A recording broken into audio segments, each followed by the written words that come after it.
अनुरागियों,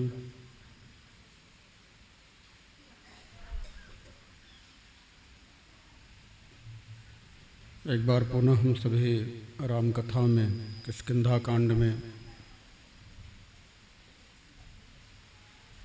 जीव और परमात्मा के बीच में होने वाले संवाद से जुड़ेंगे।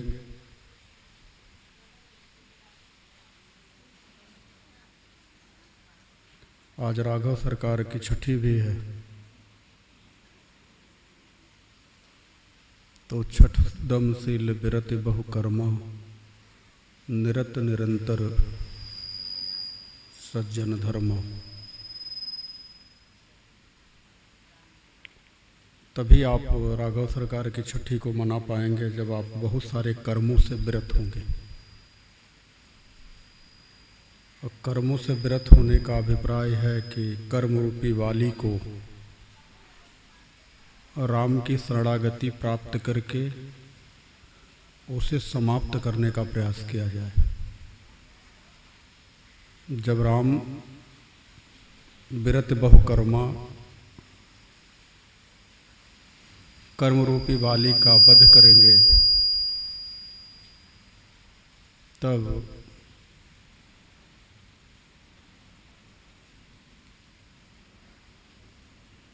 निरत निरंतर सज्जन धर्मा, तब आपके अंतर हृदय में धर्म का अवतरण होगा। धर्म मतलब पूर्णिमा, पूर्ण प्रकाश। तभी आपके अंतर हृदय में पूर्णिमा बनेगी। कहने का अभिप्राय यह है, इन किन प्रकार से संसार के प्रपंचों से विरत होकर के जगत नियंता जगत पालक जगदीश के शरणागति ले लिया जाए।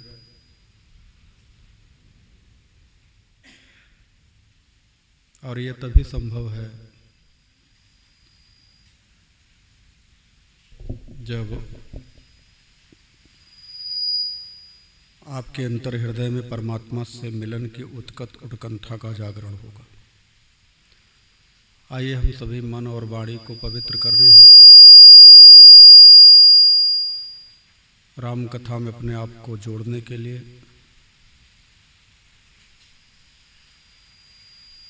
भगवान नाम का स्मरण करें, भगवान नाम का आश्रय लें।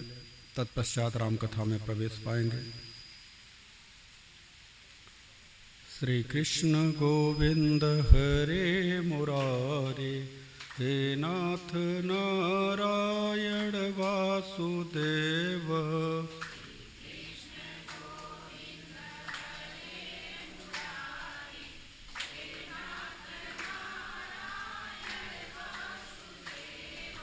मुकुंद माधव मोहन मुरारे, हे नाथ नारायण वासुदेव।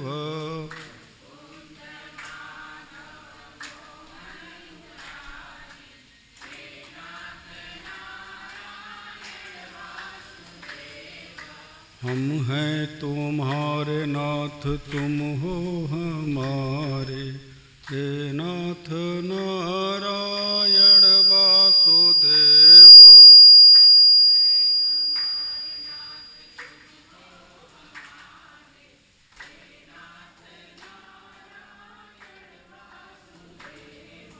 हे नाथ नारायण वासुदेवा।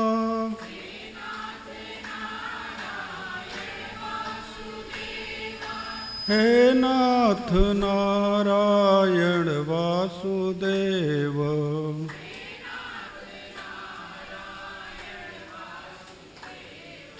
श्री कृष्ण गोविंद हरे मुरारे, हे नाथ नारायण वासुदेव।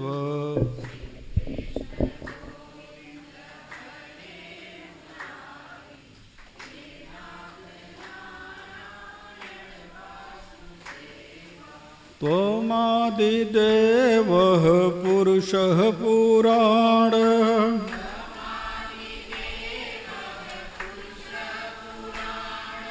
हे नाथ नारायण वासुदेव।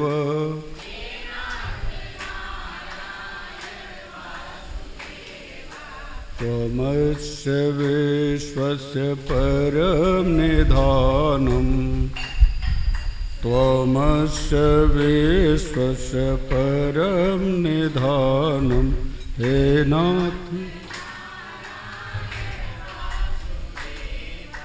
वेतोऽसि वेदं च परं च धामम्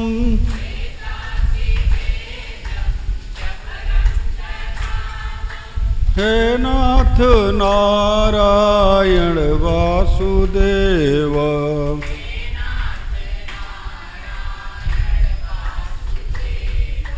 त्वया ततः विश्वमनन्तरूपं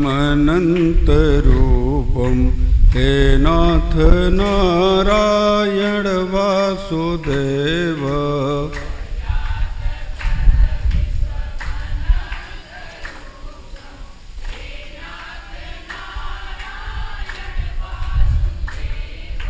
हे नाथ नारायण वासुदेवा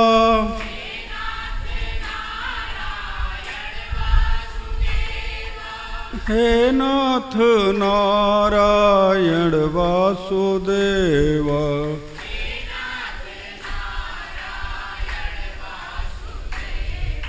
श्री कृष्ण गोविंद हरे मुरारे हे नाथ नारायण वासुदेव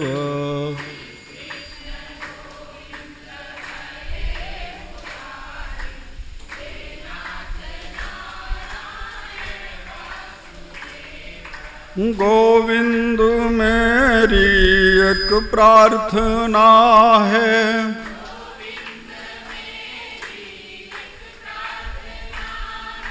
भूलूं नहीं नाम कभी तुम्हारा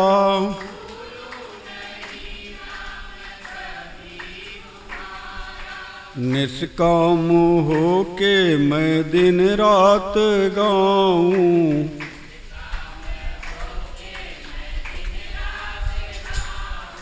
हे नाथ नारायण वासुदेव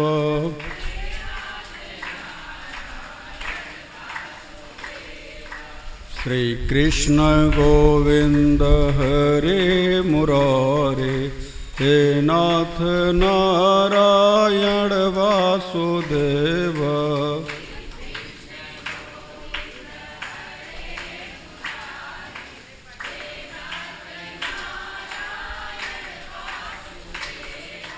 देहांत काले तुम सामने हो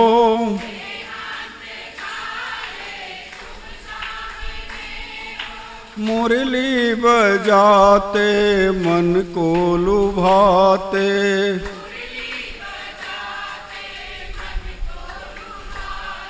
यही गीत गाते मैं तन नाथ त्यागूं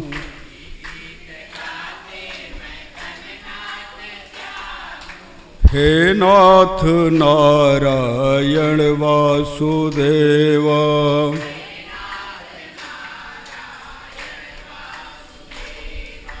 श्री कृष्ण गोविंद हरे मुरारे हे नाथ नारायण वासुदेवा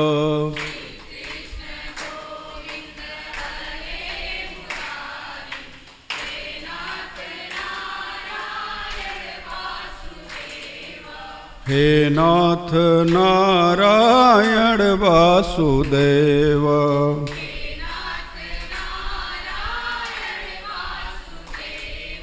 हे नाथ नारायण वासुदेव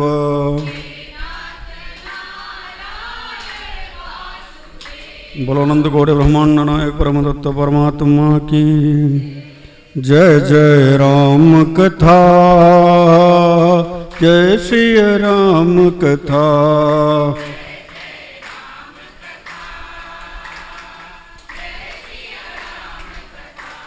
जय जय राम कथा जय श्री राम कथा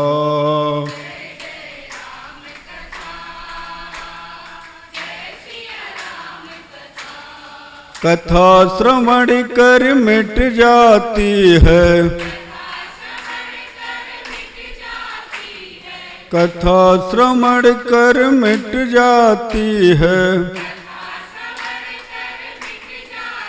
100 जन्म जन्म की व्यथा, जय जय राम कथा, जय सिया राम कथा।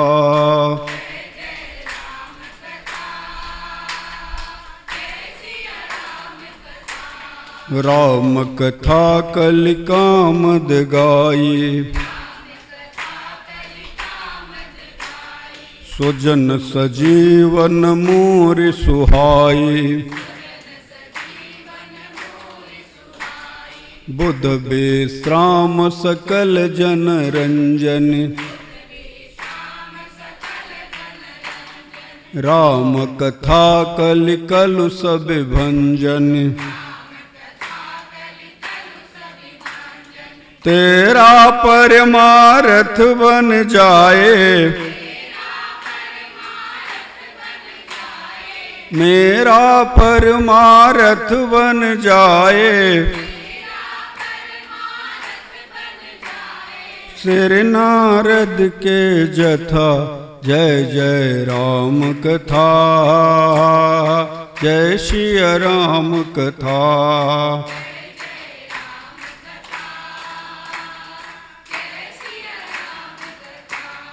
महामोह महिषेष विशाला,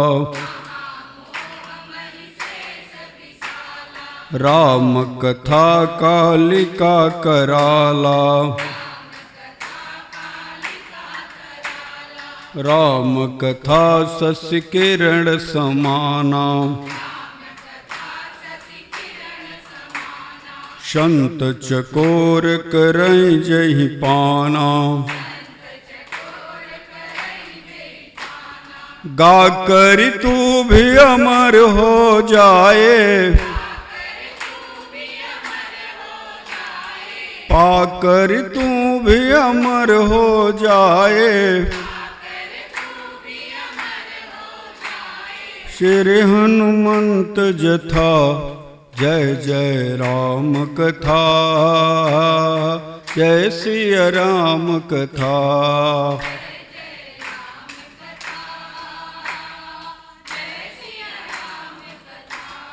राम कथा कलि बिटप कुठारी,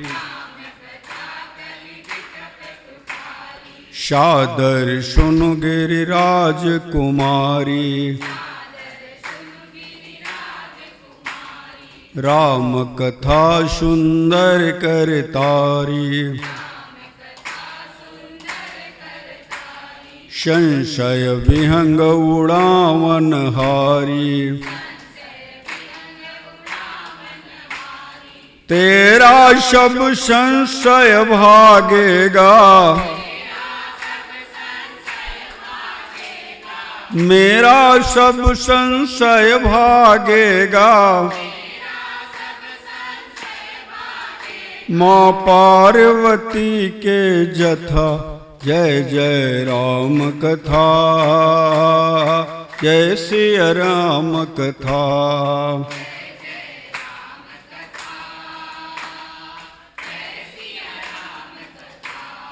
काल सदा अपने रस डोले, ना जाने कब सिर चढ़ी बोले। हरि का नाम जपो निस्वासर, प्रभु का नाम जपो निस्वासर। मिट जाएगी व्यथा, जय जय राम कथा, जय सिया राम कथा।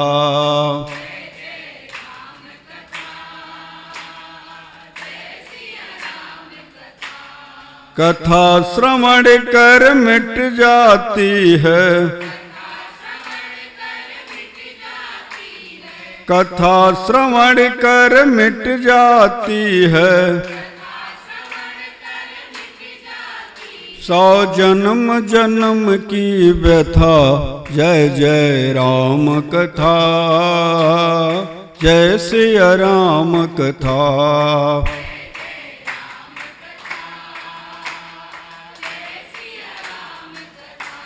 जय सिया राम कथा, जय सिया राम कथा। बोलो परात्पर परम ब्रह्म राघव सरकार की। सच्चिदानंद रूपाय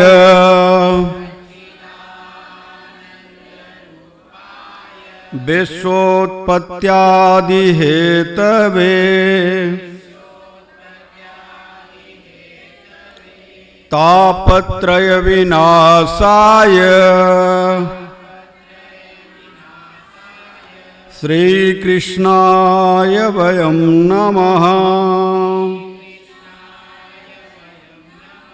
कृष्णाय वासुदेवाय हरे परमात्मने प्रणतक्लेशनाशाय गोविंदाय नमो नमः। रामाय रामभद्राय रामचंद्राय वेदसे रघुनाथाय नाथाय सीताया पतये नमः। अतुलित बलधामं हेमशैलावदेहं दनुजवन कृशानं ज्ञानिनानाम् अग्रगण्यं सकलगुणनिधानं वानराणामधीशं रघुपतिप्रियभक्तं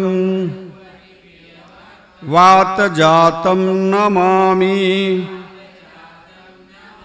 वातजातं नमामि। वातजातं नमामि। हे गोविंद, हे मधुसूदन, हे मुरलीधर, हे राघव, हे मेरे राम, मुझे अपना बना लो प्रभु, मुझे अपना बना लो प्रभु। मैं आपका ही हूँ प्रभु, जन्मों से भटका हूँ प्रभु,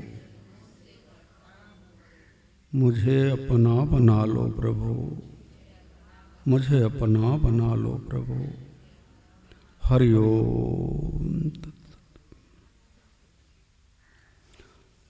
अनंत कोटि ब्रह्मांड नायक साक्षात परिपूर्णतम परात्पर परम पुरुष अकारण करुणा वरुणालय महामहिम महिलाल ललाम ललित सार सर्वस्व निखिल निगम पुरुष पुरातन नित्य नूतम मर्यादा पुरुषोत्तम राघव सरकार के चरणों में कोटिशः प्रणाम करते हुए आइए हम सभी भगवान के हृदय कहे जाने वाले किष्किंधा कांड में प्रभु परात्पर परम ब्रह्म और जीव रूपी सुग्रीव के बीच में हुई वार्ता को सुने, श्रवण करें, तत्पश्चात मनन करें, तत्पश्चात चिंतन करें। आज का दिन बड़ा शुभ दिन है। एक तो पूर्णिमा और दूसरे हमारे जगदीश जगत नियंता जगत पालक की छठी, साथ ही साथ उनके परम भक्त वैराग्य रूपी हनुमान जी का प्राकट्य दिवस भी है। एक साथ में आपको बहुत सारी खुशियां मिल रही हैं। इस खुशी में आपके कानों में सत्संग का रस भी घुल रहा है। दोनों हाथ में लड्डू है आपके। यदि आप जो यहाँ से वाणी निकल रही है उसका श्रवण मनन चिंतन करते हैं तो निश्चित तौर से आपके जीवन को सार्थक करने वाली आज की चर्चा होगी, समझने की चर्चा होगी। आपको एक एक शब्द पर ध्यान देना है। थोड़े से भाव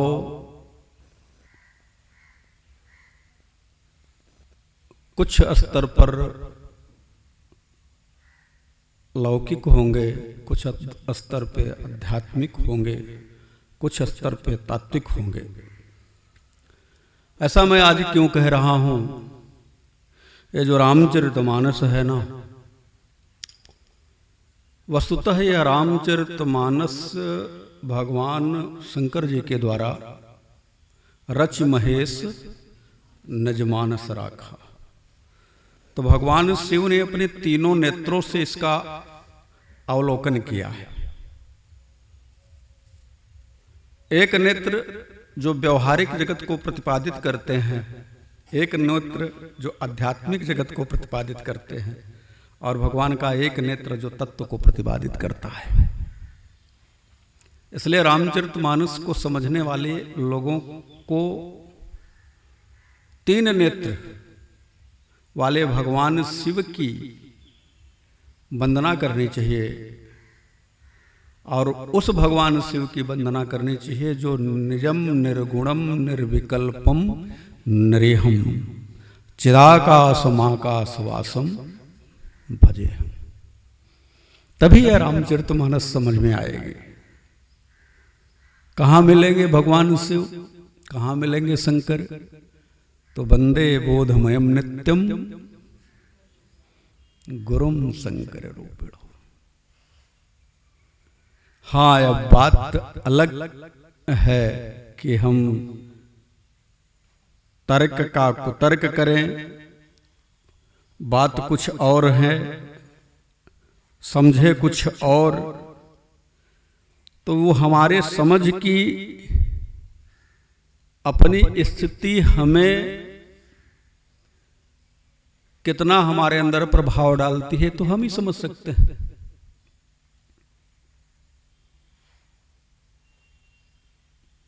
इसलिए श्रोता तो श्रोता है ही, लेकिन श्रोता का जो भेद दिया गया है उसमें तीन स्तर के श्रोता को जगत में मान्यता दी गई है। अब उस तीन स्तर के श्रोता अगर हैं कि जो सुनाई दे रहा है, जो सुन रहे हैं, यथावत ले लें, अथवा उसमें अपनी बुद्धि लगाएं, ये दूसरे नंबर के। और तीसरे ये वो हैं जो सुन रहे हैं कुछ और बुद्धि लगाने की जरूरत नहीं है, बल्कि आत्मचिंतन के द्वारा उसका आत्मचिंतन करके उसका अर्थ और निकाल रहे हैं। रामचरितमानस की ये जो चौपाइयां हैं वो उसी तरह से हमें वक्ता के विचारों पर, वक्ता के भावों पर आत्म केंद्रित होना चाहिए। यदि वक्ता भाववश कोई बात कह रहे हैं, हो सकता है कि वो किस भाव में डूबे हों, वो उनकी अपनी आनंद की बात है, लेकिन हम उनके आनंद को समझ न पाएं और उसको हम दूसरे तरीके से लें तो यह उचित नहीं है, यह श्रोता के लिए उचित नहीं होता। देखिए, जो हमारा जो स्तर है हम अपने उसी स्तर से समझें। यह हो गया व्यवहारिक जगत की नेत्र, व्यवहारिक रीति। हम ये अपने आप को मान लें कि हमारा ये स्तर है और हम इसी स्तर तक से समझ पा रहे हैं, तो स्वीकार करिए, अपने आप को झूठे में मत फंसाइए। दूसरा, आध्यात्मिक दृष्टि कि सामने वाला आध्यात्मिक चर्चा कर रहा है तो हम क्या उससे कम हैं? तो हम उसमें चढ़ करके उसमें टांग अड़ाने लगे, जबकि हमको उसके बारे में कुछ पता ना हो तो यह अतिक्रमण हुआ, इसे हम अतिक्रमण मानते हैं। और तात्विक दृष्टि वक्ता जो भी बोल रहा है, आप चाहे कितने भी विद्वान हों, परमहंस हों, लेकिन इस बात का ध्यान रखें कि आप भगवान शिव से तो ज्यादा बुद्धिमान नहीं हो सकते। अगर भगवान शिव अगस्त के आश्रम में जाकर के भाव स्वरूप बैठ करके वही जिस रामचरित को उन्होंने स्वयं रचा है, उसी रचना को भाव सहित अगर वो सुनते हैं और बगल में बैठी हुई मां उस भाव से नहीं सुन पाती हैं, तो सुनने का भेद उत्पन्न हुआ। वक्ता एक ही बात कह रहे हैं, हमारे मुख से जो शब्द निकल रहे हैं उसको समझने के लिए आपके अलग अलग वास्तव में मैं कहना क्या चाहता हूं। देखिए, कुछ लोग अपने अपने स्तर की बातें अपने अपने ऊपर ले लेते हैं। हम एक दृष्टांत से आपको समझाएं, शायद आप समझ जाएं। एक मैया थी, भगवान की बड़ी भक्त थी। जहां भी कथा होता, जहां भी कथा होती, राम कथा हो, बस वो किसी की प्रतीक्षा नहीं करती, प्रयास करती कि हमको राम कथा सुनने को मिल जाए। लेकिन उनके जो पतिदेव थे वो बड़े खुरापाती थे। वो हर बात को अपने ऊपर ले लिया करते थे।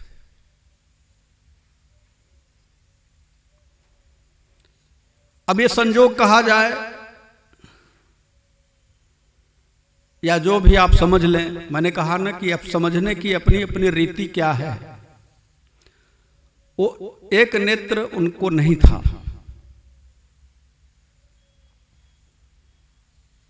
तो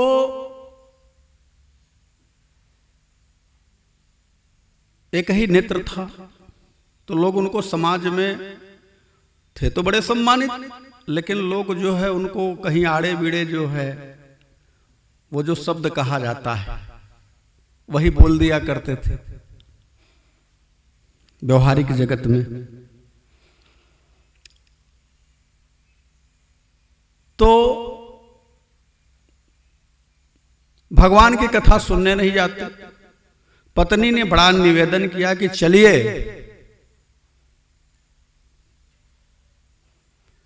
और भगवान की कथा सुन लीजिए। बोले भगवान को हम नहीं मानते।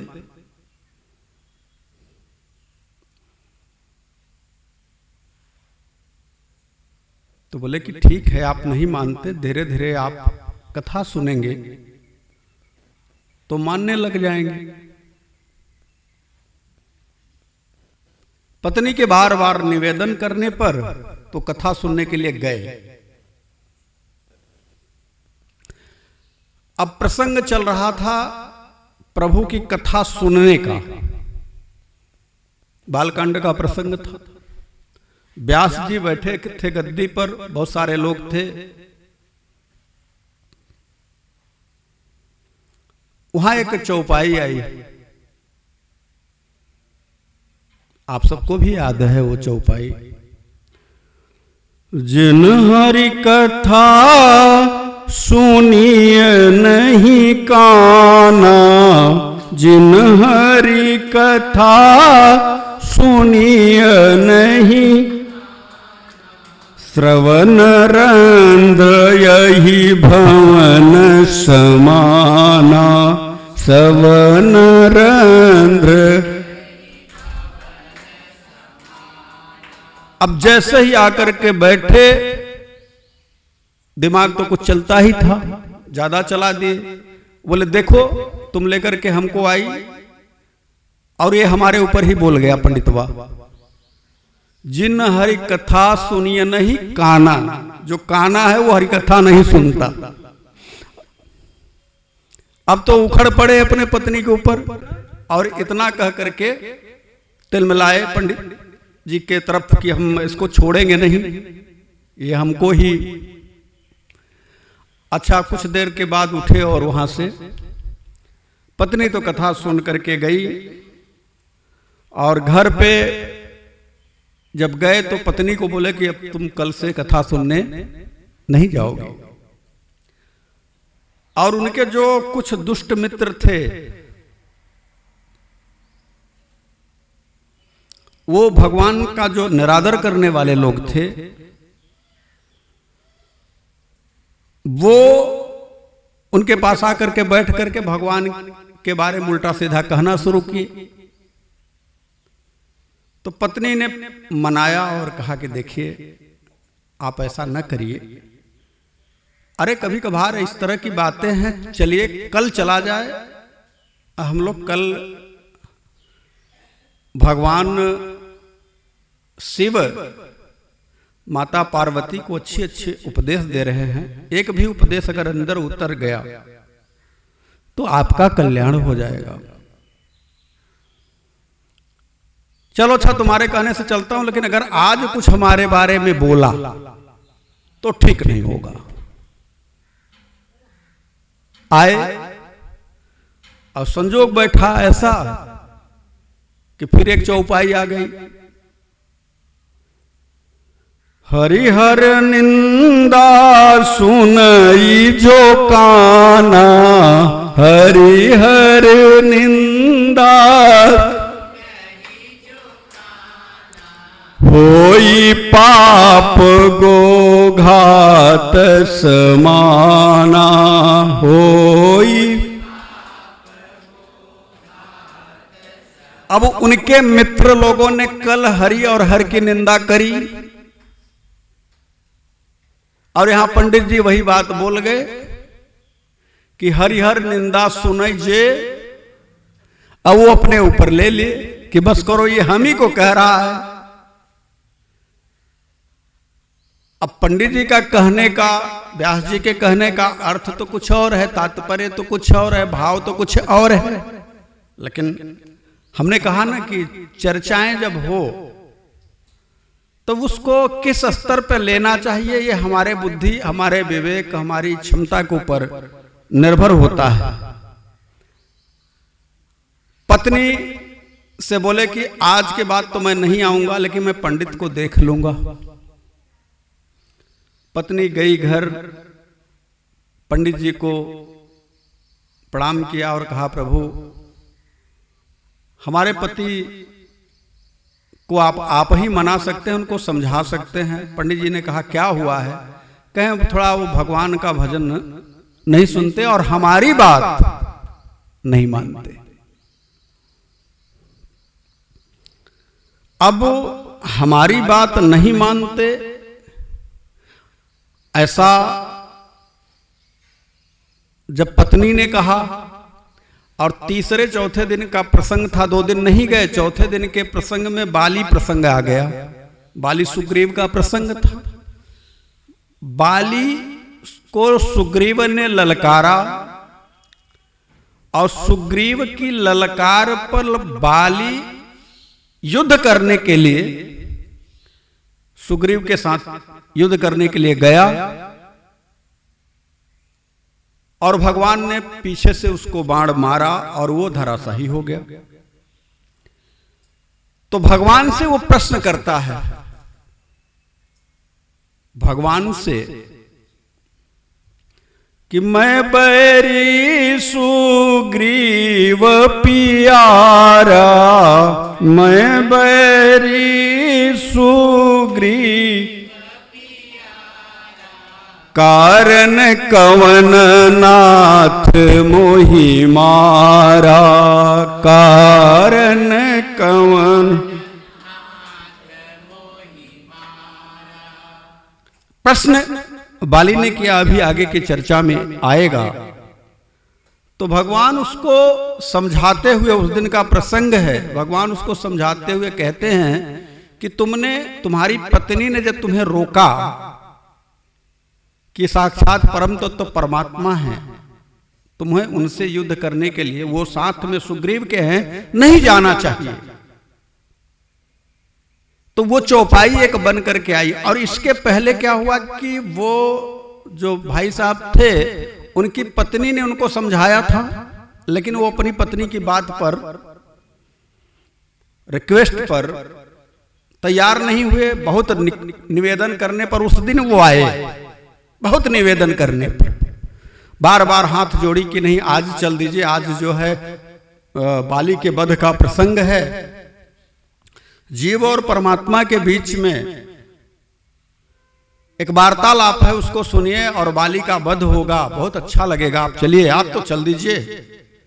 और जैसे ही वो महाशय आए, बैठे, और तब तक इधर से चौपाई शुरू हो गई। और चौपाई क्या थी? भगवान बाली को कह रहे हैं, भगवान बाली को कह रहे हैं कि मूढ़ तो ही अतिशय अभिमान, मूढ़ तो ही अतिशय नारी सिखावन करे सिन काना, नारी सिखावन करे सिन कान। अब उन्होंने अपने ऊपर ले लिया कि पंडित जी कह रहे हैं तुमको बहुत अभिमान है, तुम्हारी पत्नी ने कल तुमको सिखाया, फिर भी। अब वो शब्द आप समझ सकते हैं। अब तो पंडित जी लाठी लेकर के इस बार आए थे, वो मतलब महाशय, और व्यास जी के पास पहुंच गए और फिर खड़े हो गए।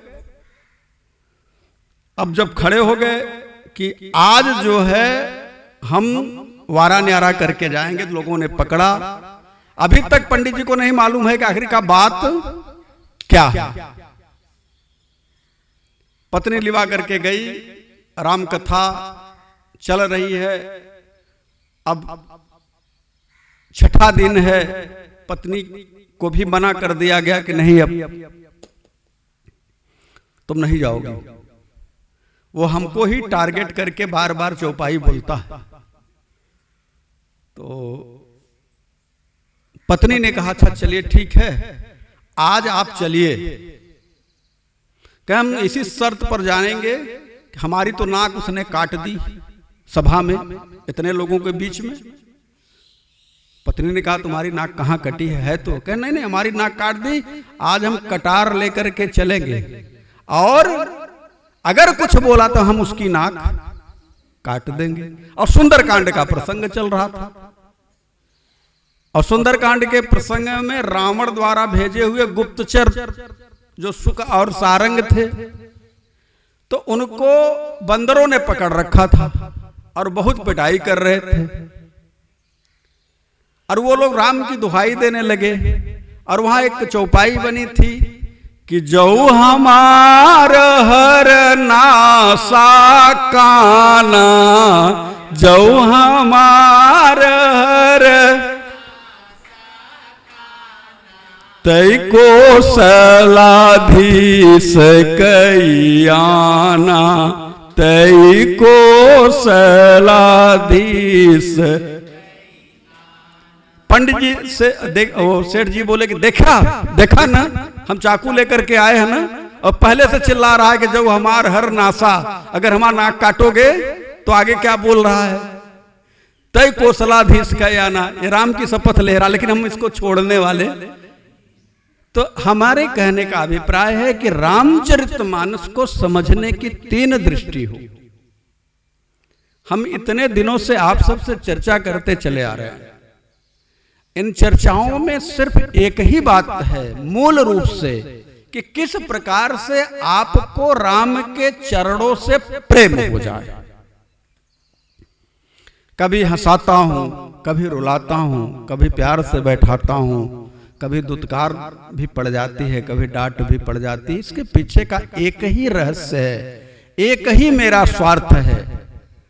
और वह मेरा स्वार्थ जो है वो मैं इसलिए कह रहा हूं कि श्रीमद् भगवत गीता की एक श्लोक है, एक श्लोक है, और वो श्लोक जिसको समझ में आ जाए तो समझ लो, और कुछ समझने की जरूरत नहीं है। इसलिए उस श्लोक को श्रीमद् भगवत गीता के 18वें अध्याय में भगवान ने बोला है।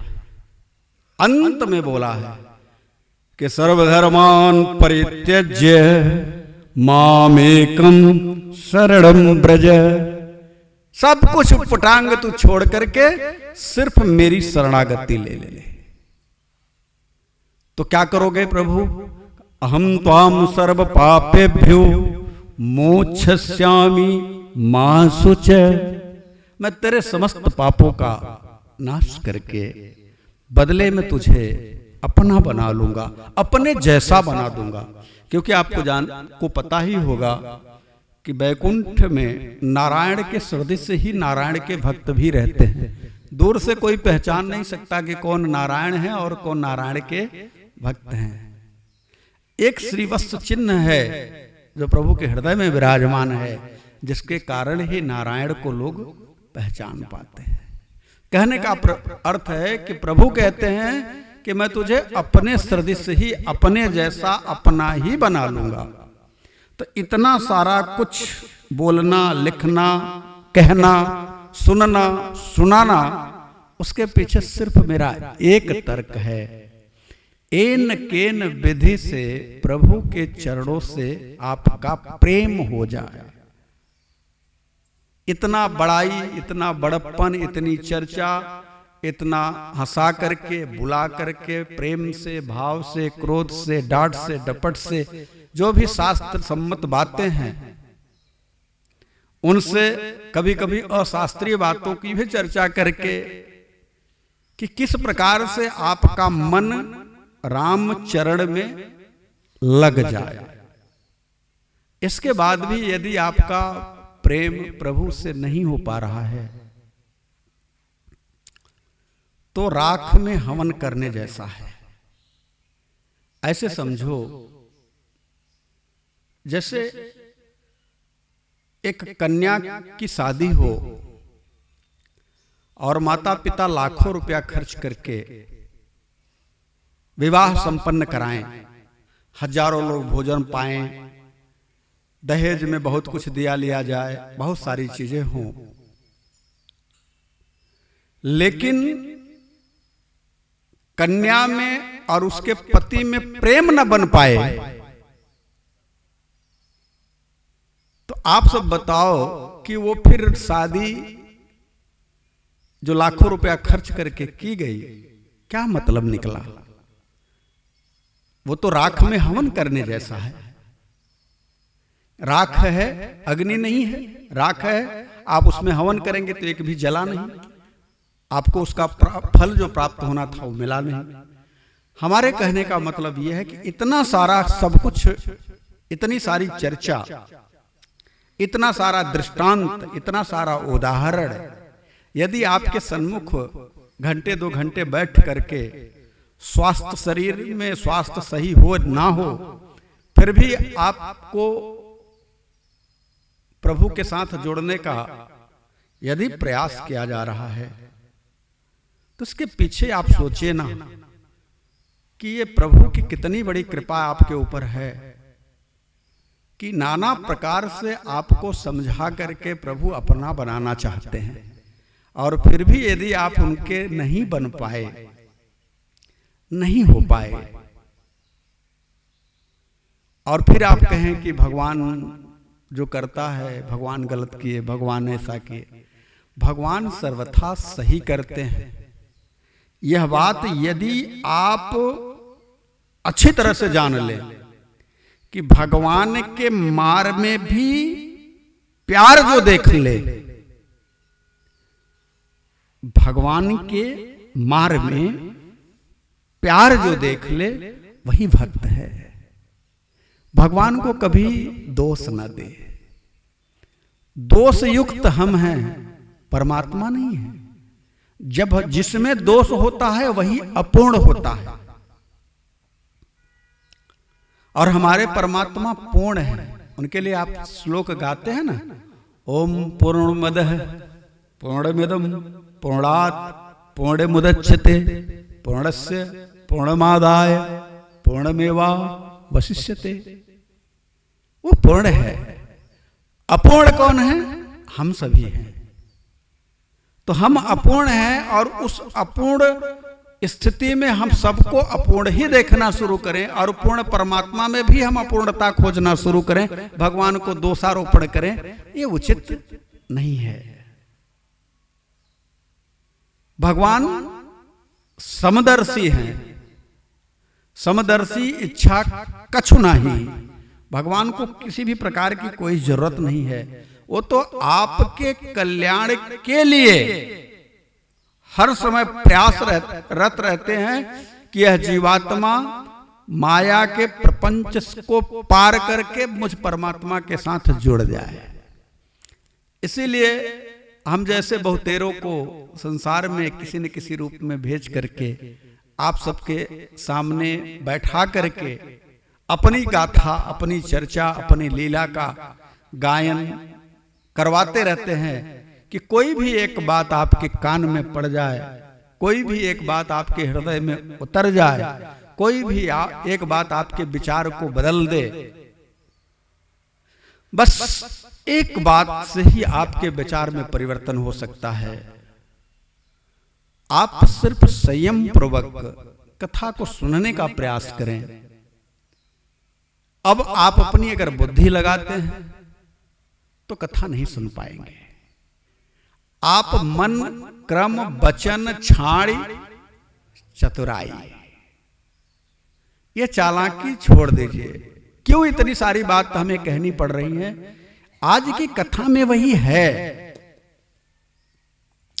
भगवान ने सुग्रीव को आश्वासन दे दिया। पिछली बार हम लोगों ने श्रवण किया कि प्रभु ने सुग्रीव को आश्वासन दिया कि सुनो सुग्रीव मारी हूं बाल ही एक ही बान, ब्रह्मरुद्र शरणागत गए न उबरहि प्राण, गए न उबरहि प्राण। अब यहां पर दूसरी दृष्टि से देखा जाए। एक तो सामान्य दृष्टि से देखने पर यह लगता है कि भगवान जीव रूपी सुग्रीव को आश्वासन देते हैं कि मैं तेरे कर्म को समाप्त कर दूंगा। अब दूसरी दृष्टि से देखा जाए इसे, भगवान दूसरे स्टेंजा में कहते हैं कि ब्रह्म रुद्र शरणागत गए न उबरहि प्राण, यानी ब्रह्मा शंकर की शरण में जाने के बाद भी तुझे बचाने वाला कोई। इसका मतलब है कि जिस सत्ता से सुग्रीव जुड़ा है, जिस सत्ता से वैराग्य रूपी हनुमान ने सुग्रीव रूपी सुग्रीव को जोड़ा है, वह सत्ता कोई साधारण सत्ता नहीं है, वो सेंट्रल गवर्नमेंट है। यह सेंट्रल गवर्नमेंट है और ब्रह्मा विष्णु शंकर ये स्टेट गवर्नमेंट है, ऐसे समझ लो। तो सेंट्रल गवर्नमेंट का अधिकार स्टेट गवर्नमेंट पर होता है, लेकिन स्टेट गवर्नमेंट चाहे सेंट्रल पर अधिकार कर ले तो संभव नहीं है। इसलिए ये आप जिस सत्ता के साथ जोड़े जा रहे हैं, वह सत्ता स्वयं कहती है कि ब्रह्म रुद्र शरणागत गए न उबरहि प्राण। तो कुछ भी कर ले, जीवात्मा कुछ भी कर ले, अगर मैंने सजाए मौत दे दी तो फिर सेंट्रल गवर्नमेंट हूं, फिर इसे कोई बचा नहीं सकता। तो पहला चीज तो आपके दिमाग में ये बात बैठ जानी चाहिए कि आप जिस सत्ता की चर्चा सुनने के लिए यहां उपस्थित हुए हैं, वह कोई स्टेट गवर्नमेंट की सत्ता नहीं है। वह जो सत्ता है वह सेंट्रल गवर्नमेंट की सत्ता है। यानी आप पूर्ण परम तत्व परमात्मा की कथा चर्चा को सुनने के लिए यहां उपस्थित है। यह बात आपके दिमाग में बैठ जाए। अब सुग्रीव ठहरा जीव है। हम जैसे जीव हैं तो हमको कहां, हम तो यही जाते हैं कि भाई जब तक हमको विश्वास नहीं होगा तब तक हम इसको मानने के लिए तैयार नहीं हैं। तो भगवान ने पहले विश्वास में सुग्रीव को लेने के लिए मित्र की चर्चा करी कि देखो जो मैंने ऐसे कह दिया कि सुन सुग्रीव मारे हों बाली एक ही प्राण, ब्रह्म रुद्र शरणागत गए न उबरहि प्राण। इसलिए मैंने कहा कि तू अब मेरा मित्र हो गया है। और मित्र की परिभाषा तू जानता है। मित्र की परिभाषा देने के लिए भगवान ने इसमें 8 चौपाइयां हैं ऐसी, जिनकी चर्चा में सिर्फ मित्र के बारे में बताया गया है कि मित्र कैसा हो। आज के समय का मित्र नहीं कि जरूरत पड़ी तो मित्र हुआ, इसके बाद जरूरत निकल गई तो मित्र भूल गया। मित्र की परिभाषा क्या है? तो यहां पे भगवान स्वयं जीव रूपी सुग्रीव को बताते हैं, जे न मित्र दुख होई दुखारी, जे न मित्र ते नहीं बिलोकत पातक भारी, ते नहीं बिलोकत। जो अपने मित्र के दुख में दुखी ना हो उसे पाप लगता है। देखिए भाई, मित्रता करो मत, पहले तो करो मत, और यदि करो तो फिर उसमें हिसाब किताब ना करो। अब उदाहरण के रूप में आप सबको मैं बता रहा हूं, आप सभी बैठे हैं ना, जो पति और पत्नी का रिश्ता है यह भी मित्रता का ही है। आप कहीं और के थे, वो कहीं और की थी, फिर पाणिक ग्रहण हुआ यानी मित्रता हुई, मित्रता हुई, और मित्रता हुई तो फिर आपने उनके ऊपर पूर्ण विश्वास किया और उन्होंने आपके ऊपर पूर्ण विश्वास किया। अब उनको अगर कोई तकलीफ होती है तो आप उनके लिए प्राण देने के लिए तैयार रहते हैं, और उनको भी अगर आपको भी तकलीफ होती तो वो भी आपके लिए प्राण न्यौछावर करने के लिए तैयार है। यदि ऐसा नहीं है दोनों के बीच में तो भाई तब तो मित्रता नहीं है।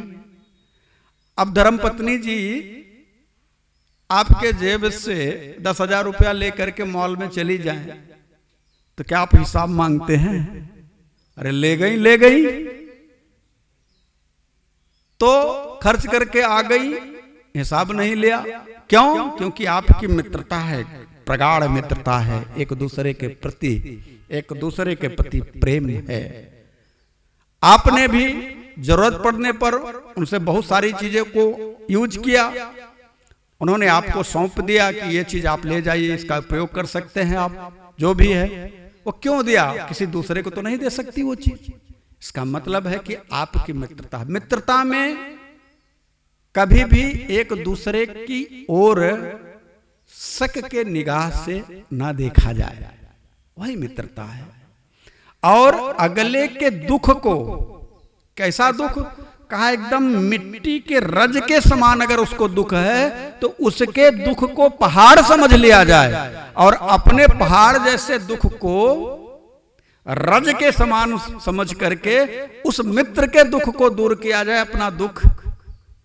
और इसका उदाहरण, सबसे बड़ा उदाहरण गुरु शिष्य के संबंध का होता है, भगवान और भक्त के संबंध का होता है। गुरु हमेशा चाहता है कि हमारा शिष्य प्रसन्न रहे। पिता पुत्र यह भी मित्रता है, पत्नी पति यह भी मित्रता है, गुरु शिष्य यह भी मित्रता है, भक्त और भगवान यह भी मित्रता है। और यहीं तक ये मित्रता अभी तक कुछ बरकरार बची है।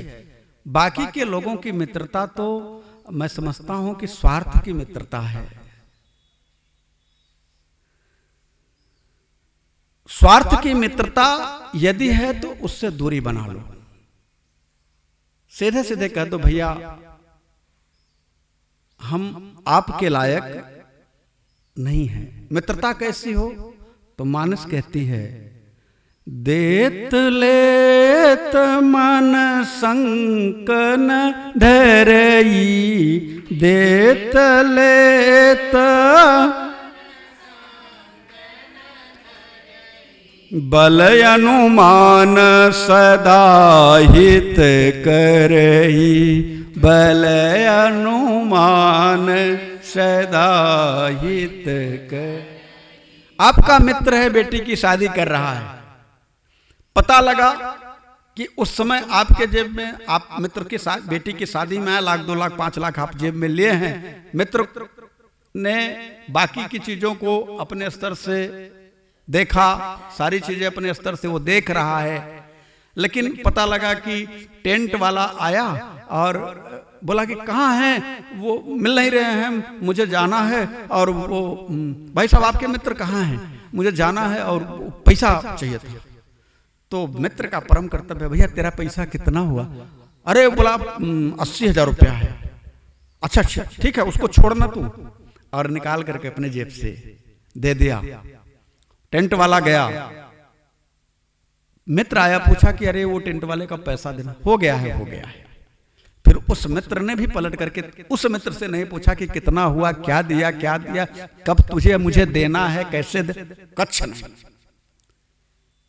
यदि वह मित्र है तो उसकी बेटी मित्र की बेटी है और मित्र की बेटी उसकी बेटी है, ऐसा मान करके। तो मित्रता में एक सबसे बड़ा सटीक अगर आप देखना चाहें तो देत लेत मन संकन धरई। मन में यह नहीं हो कि हमने तो दे दिया इसको, ये लौटाएगा कि नहीं लौटाएगा। यदि आप लौटाने और देने की बात पर हैं तो निश्चित तौर से आप व्यापार कर रहे हैं, मित्रता नहीं कर रहे हैं। और यहां भगवान ने मित्रता के लिए बहुत सारी बातें कही। इसमें 2 चौपाइयां ऐसी हैं जो भगवान ने आगाह किया है लोगों को कि ऐसे लोग अगर आपको मिलते हैं और वो मित्र होने का आपके सामने लीला करते हैं, नाटक करते हैं, तो उनसे सावधान हो जाइए। वो 2 लोग, किससे सावधान होना है? तो रामचरितमानस की यह चौपाई बड़ी दिव्य है। गोस्वामी तुलसीदास जी ने जब लिखा होगा, भगवान के मुख से कहलवाया होगा, तो ये जो दिव्यता आई है, ये जो भाव उत्पन्न हुआ है, वो इतना प्यारा है कि आप भी इसको अपने अंतर हृदय में महसूस करिए कि यदि आपके साथ भी आपका मित्र इसी तरह का व्यवहार करता है तो उससे आपको सावधान हो जाने की जरूरत है। इसीलिए रामचरितमानस पढ़ने की जरूरत है। भगवान राम कहते हैं सुग्रीव से, सुग्रीव आगे कह मृदु वचन बनाई, आगे कह मृदु पाछे अनहित मन कुटिलाई।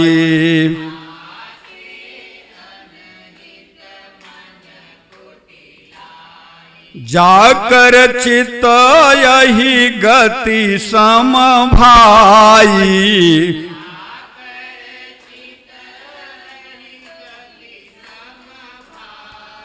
असकुमित्र परिहरे भलाई, असकुमित्र परिहरे भलाई। भगवान कहते हैं कि जो आपके सामने मीठा मीठा बोले, आपके सामने आपकी बड़ी प्रशंसा करे, आपकी मीठी मीठी बात से आपको लुभाते रहे, लेकिन पाछे अनहित मन कुटिलाई, पीछे आपके हित के लिए नहीं, आपका अनहित ही करता रहे। देखिए, मित्र की एक पहचान है, वह आपके मुंह पर आपकी कमियों को देखेगा। मित्र क्या करेगा? जो मित्र है वो आपको आड़े, अगर आप कोई व्यसन करते हैं तो गाली देगा, छोड़ दे इसको, उल्टा काम मत किया कर, ऐसे तैसे, मतलब जो भी चीजें जो आपके अंदर गड़बड़ी है उसको आपका मित्र सुधारने का भरसक प्रयास करेगा। लेकिन समाज में जब आप खड़े होंगे या आप हो ना हो, आपकी चर्चा अगर समाज में होगी तो आपके बड़प्पन के अलावा कोई चर्चा नहीं करेगा, वह मित्र है। उसके उलट जो आपके मुख पर आपकी प्रशंसा करे, और समाज में आपका अनहित करे, आपके बारे में कुवाके, आपका पतन कैसे हो, ऐसा मन में उसके भाव जागृत हो। और दूसरा उदाहरण देते हैं, जाकर चित अहिगति सम भाई, जिसका चित्त अहिगति के समान, अहि मतलब कहते हैं सर्प।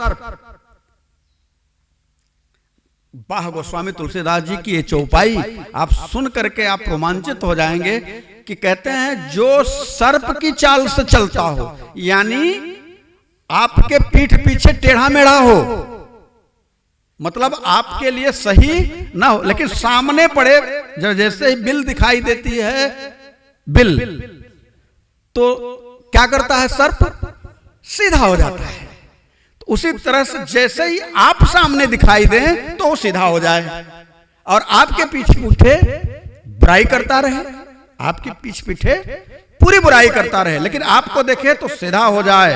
अस कुमित्र परिहरेउ भलाई, ऐसे कुमित्र का संग छोड़ देने में आपका कल्याण है।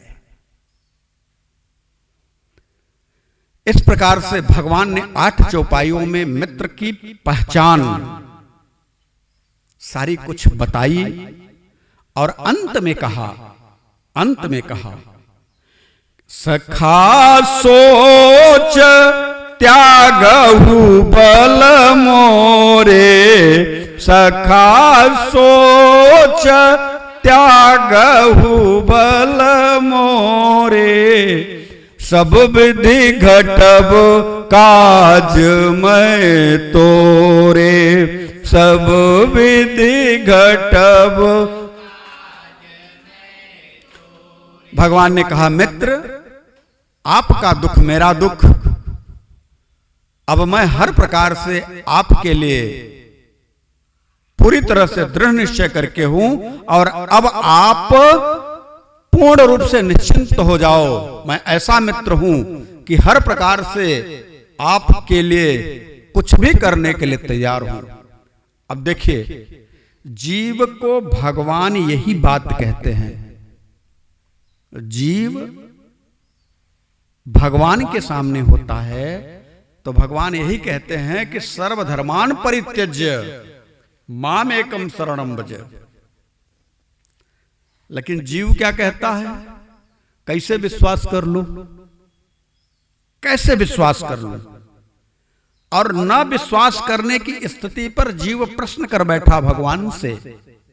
और सुग्रीव कहता है, कह सुग्रीव सुनहु रघुवीरा, कह सुग्रीव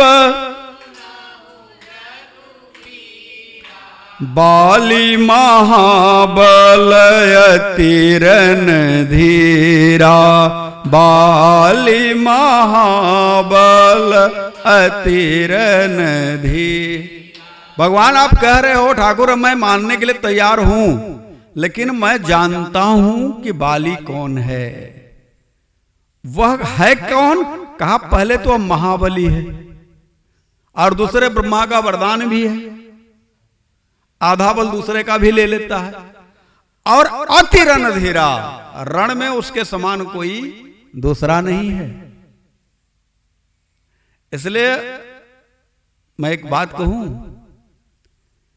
एक दुंदुभी नाम का राक्षस था, उससे बाली का युद्ध हुआ और बाली ने उसे मार डाला। उसकी हड्डियां आज भी पड़ी हैं और उन्हीं हड्डियों पर 7 ताड़ के वृक्ष खड़े हैं।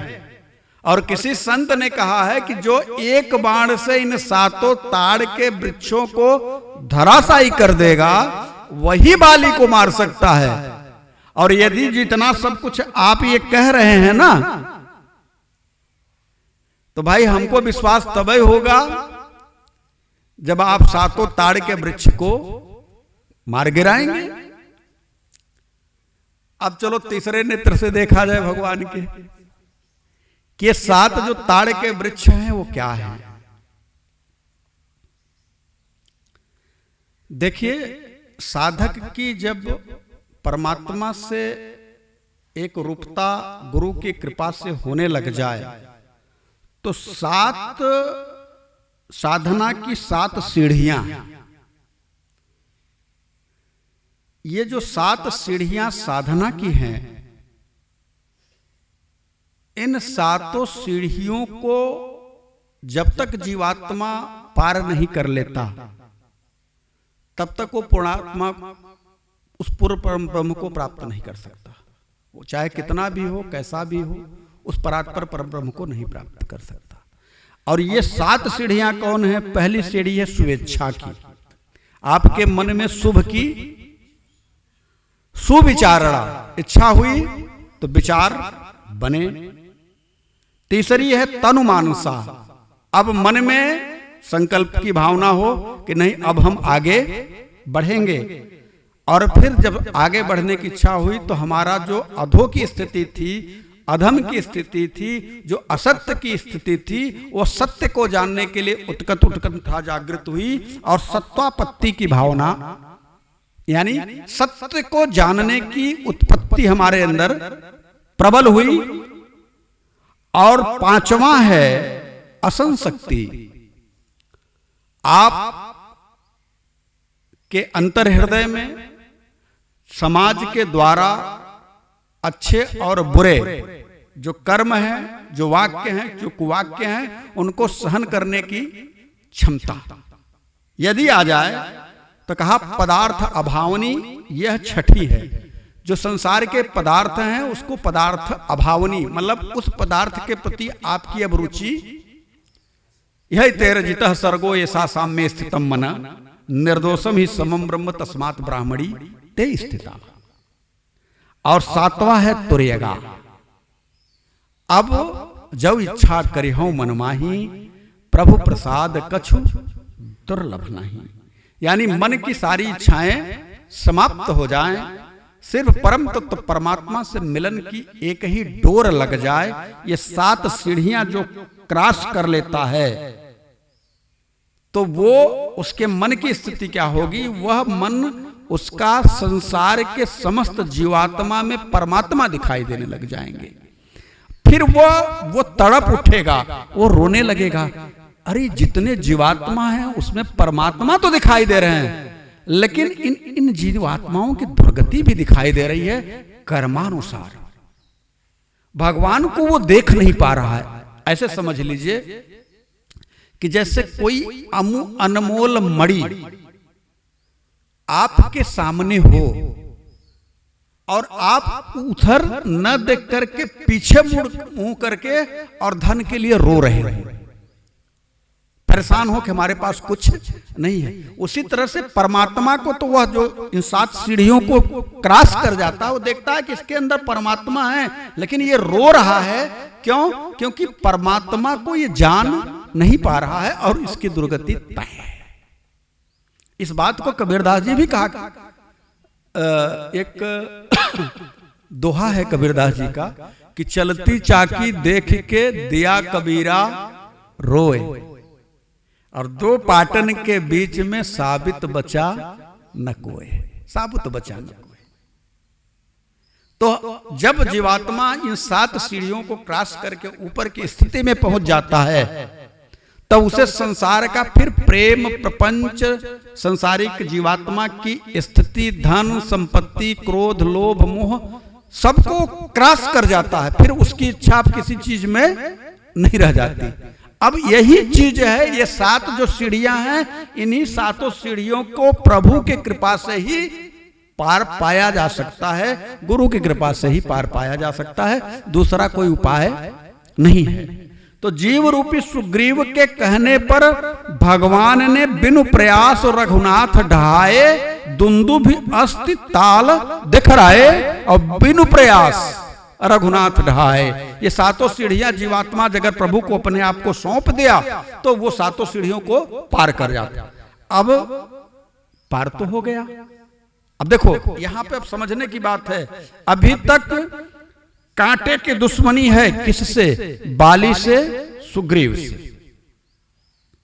लेकिन जैसे ही दुंदुभि ताल को भगवान ने बिनु प्रयास के गिरा दिया, वही जीवात्मा सुग्रीव जो कह रहा है कि मारिए बाली को। जैसे ही ये सातों सीढ़ियों को क्रॉस करके ऊपर उठ गया तो उसकी स्थिति कैसी बन गई, तो उसको भगवान भोलेनाथ उदाहरण देते हैं कि सिया राम माया सब जग जानी, सिया राम करऊ प्रणाम जोरी जुग पानी।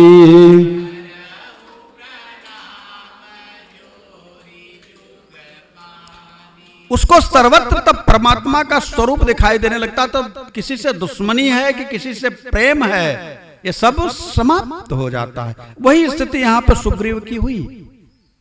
जैसे ही दुंदुभी ताल को गिरा दिया भगवान ने, तुरंत गोस्वामी तुलसीदास जी कहते हैं कि देखी अमित बल बाढ़ी प्रीति, देखी अमित बल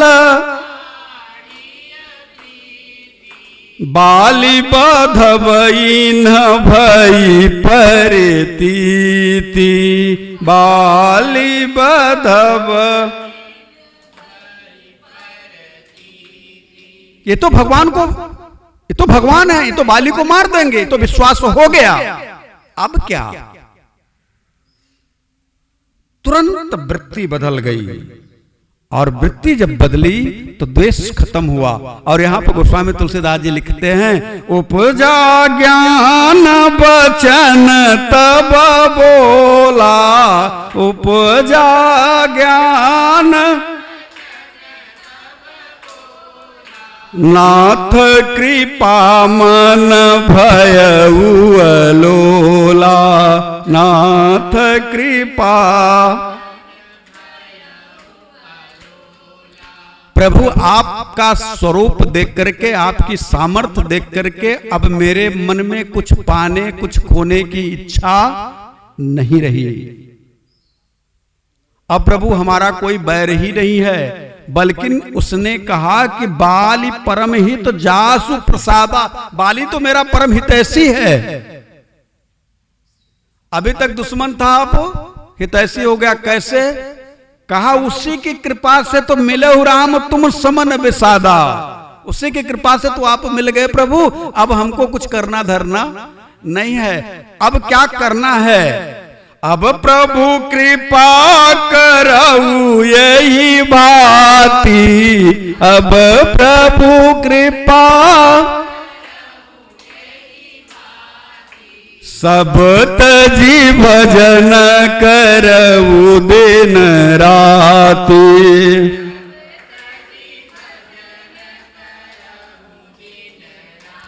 वही सुग्रीव जो बाली के त्रास से दुखित होकर के प्राण बचा करके पूरे पृथ्वी पर भागा भागा फिर रहा था, आज वही सुग्रीव बाली को कहता है कि वो तो मेरा परम हितैषी हो गया। और प्रभु अब मेरे ऊपर एक कृपा कर दो कि सब कुछ, अब मुझे कुछ नहीं चाहिए। मेरी पत्नी ले लिया है, ले लिया सब कुछ, कोई अब राज्य ले लिया, संपत्ति ले लिया, सुख ले लिया, सब कुछ ले लिया, कोई दिक्कत नहीं। अब मुझे एक कृपा कर दीजिए कि सब कुछ छोड़ करके आपके चरण शरण में चला आऊं। अब देखिए, यही हमारा भी मन करता है। कोई चमत्कार देख लेते हैं तो बस प्रभु कृपा में लग जाते हैं। ये जो मन, ये बाली और सुग्रीव कौन है? ये बंदर है। सुग्रीव है कौन? बंदर है। तो ये जो हमारा मन है ना, ये भी बंदर है। कभी इस डाली पर, कभी उस डाली पर, ये भागता फिरता है, स्थिर नहीं होता। भगवान जानते हैं कि अभी ये कह रहा है ऐसे ना, कुछ देर के बाद अभी ये जैसे ही मैं बाली को मारूंगा, इसको राज्य दे दूंगा, तो हमको ही भूल जाएगा। भगवान ये बात जानते हैं। वो तो सबके उरे अंतर बसत जानत भाव को भाव। तो भगवान ये सब बात जानते हैं, लेकिन अब प्रभु के सामने तो जीवात्मा यदि पढ़ ही जाए तो एक बार माया प्रभु के सामने तो खड़ी नहीं होती। तो उसका जो भाव है अंतर हृदय का, सुग्रीव है ना, जीव है ना, उसकी निगाह तो परमात्मा पर ही लगी है ना। कर्म के त्रास से दुखी है, लेकिन जैसे ही भगवान ने बाली को मारने के लिए दुंदुभी ताल को गिरा दिया तो उसको विश्वास हो गया कि अब ये बाली को भी मार देंगे, यह विश्वास हो गया। तब अब संसार नहीं चाहिए, अब कौन चाहिए? सरकार चाहिए। लगन तुझसे लगा बैठे, जो होगा देखा जाएगा।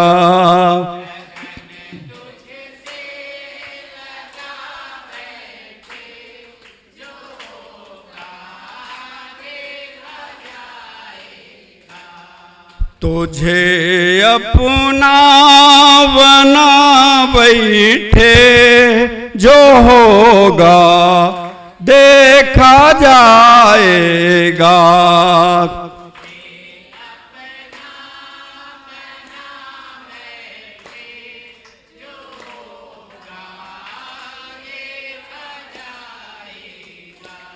लगन तुझसे लगा बैठे, जो होगा देखा जाएगा।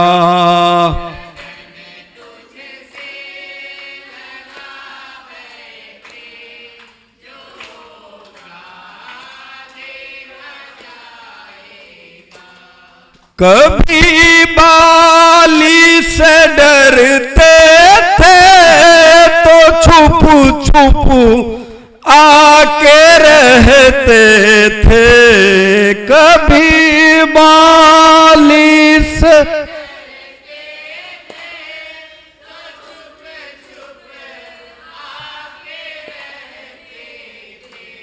लो अब पर्दा उठा बैठे, जो होगा देखा जाएगा। लो अब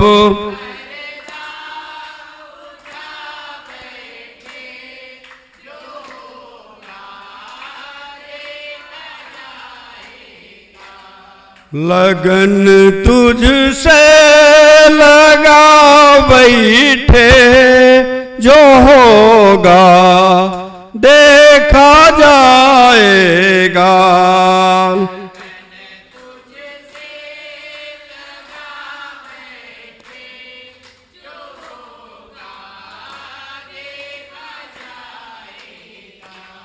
कभी डर था कि ये दुनिया हमें बदनाम कर देगी।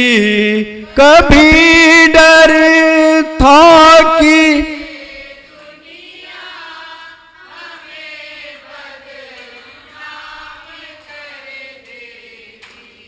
कभी डर था कि ये दुनिया हमें बदनाम कर देगी।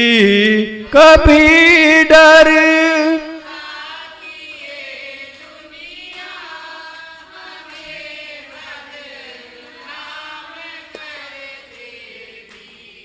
तेरे चरणों में आ बैठे, तेरे चरणों में आ बैठे, जो होगा देखा जाएगा। तेरे चरणों में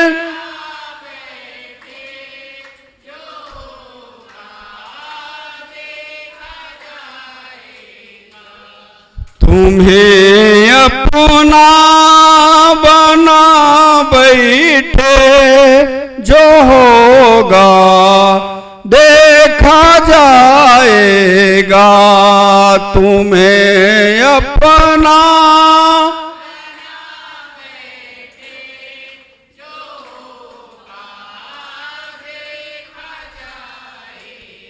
जब प्रभु के सामने जीवात्मा आ ही जाता है तो भगवान उससे प्रेम भरी दृष्टि से उसके अंतर हृदय की बात को समझते हैं कि ये जो क्षणिक इसके अंदर वैराग्य उत्पन्न हुआ है ये स्थिर रहने वाला नहीं है, ये कुछ देर के बाद ये उसी स्वरूप में आ जाएगा जो इसकी चाल है, जो इसकी ढाल है। मैं आपसे कहना चाहता हूं, यदि सचमुच में आपके अंतर हृदय में प्रभु के प्रति प्रेम उपजे तो उसे स्थिर करने का प्रयास करो। मैंने एक बात शुरू में ही कही कि प्रभु, जो हमारे प्रभु की मार्ग को भी पार समझ ले, वही भक्त है। जिस प्रकार से एक छोटे से बच्चे को मां जबरदस्ती दवा पिलाती है, कड़वी दवा पिलाती है, एकदम दबा करके गर्दन मुंह खोल करके चम्मच घुसेड़ करके पिला देती है, सामने वाले को देखने में लगता है देखो ये मां है कि कसाई है, अरे इतना जबरदस्ती। लेकिन मां ऐसा इसलिए करती है कि उसके अंतर हृदय में उस बच्चे का कुशल क्षेम छिपा हुआ है, उसके कल्याण की कामना है। उसी प्रकार से प्रभु हमारे यदि हमें दुख देते हैं या किसी प्रकार का हमारे कर्मों के हिसाब से हमारे ऊपर कोई आफत विपत आती है, परेशानी आती है, तो उसे भी हम प्रभु का प्रसाद मान करके, कृपा मान करके अपने जीवन का निर्वहन करें। ये मान लें कि ये सब हमारे ही कर्मों के द्वारा जो कुछ रोग उत्पन्न हो गया है, उसका शमन करने के लिए प्रभु हमें ये कड़वी घोटी पिला रहे हैं मां की तरह। फिर भी मैं तो आप सबसे यही कहूंगा, मैं जानता भी हूं कहने और समझने में बड़ा अंतर होता है, अक्सर करके देखा जाता है। लेकिन हम तो आपसे यही कहेंगे, यदि प्रभु की कृपा को आप आत्मसात करने लग गए हो तो कितनी भी कठिनाई हो, कितना भी कष्ट हो, कितना भी तकलीफ हो, कितना भी दर्द हो, उनको सौंप दो। हमने आज तक अपने जीवन का जो अनुभव पाया है, संसार के लिए प्राण निछावर कर दिया, समय बदला, परिस्थिति बदली,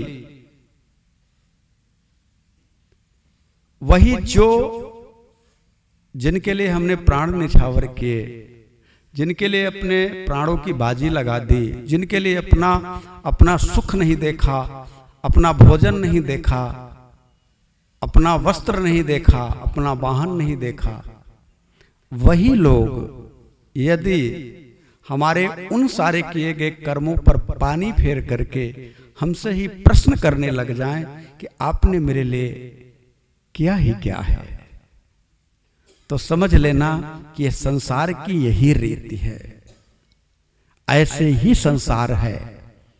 लेकिन मैं विश्वास के साथ कहता हूं, यदि आपने कभी भी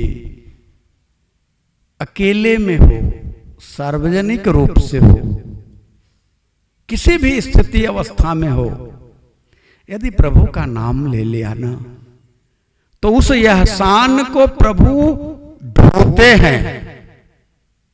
मानस ऐसे नहीं, भगवान शिव के द्वारा रचित है।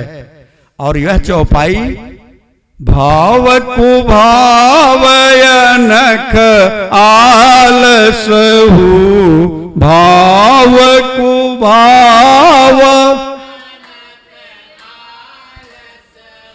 नाम जपत मंगल दिशि दसहु, नाम जपत। विश्वास के साथ कहता हूं, विश्वास के साथ आप किसी भी रूप में राम बोल दीजिए, कैसे भी आपकी अवस्था हो, आप हंसते हुए भी राम बोल दीजिए, गाते हुए भी राम बोल दीजिए, चलते हुए भी राम बोल दीजिए, क्रोध की अवस्था में राम बोल दीजिए, अरे कुछ नहीं, किसी को देख करके भी कह दीजिए राम राम राम, तब भी आपका बन गया काम। इतना ही तो है। लेकिन धन्य है हम सभी जीवात्मा कि जो चीजें याद नहीं करनी पड़ती वो हम याद करके बैठे हैं।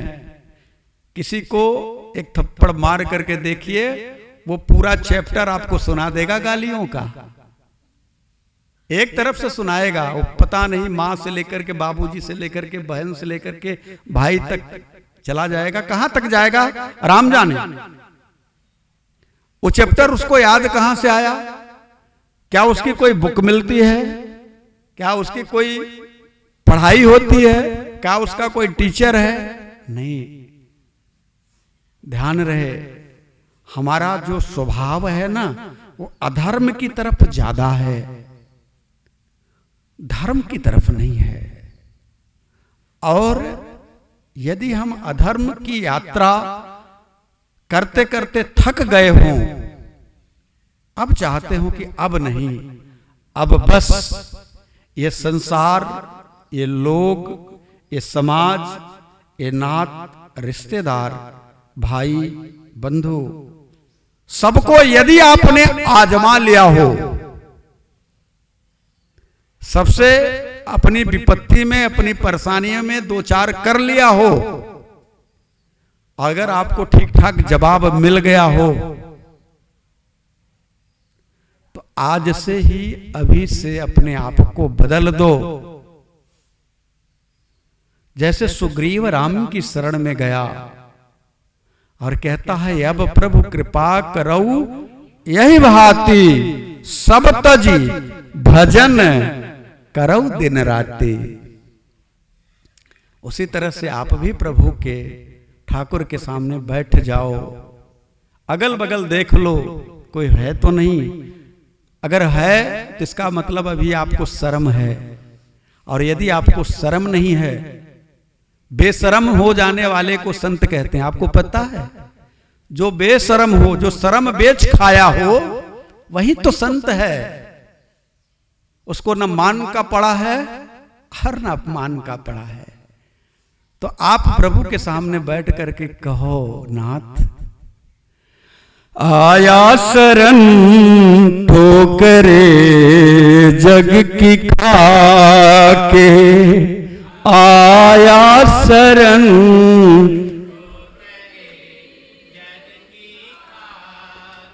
आया शरण ठोकरे जग की खाके, आया शरण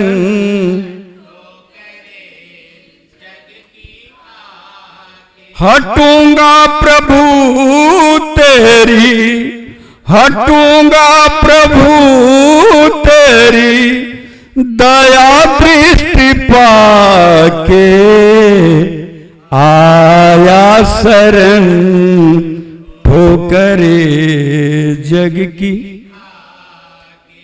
आया शरण ठोकरे जग की खाके, आया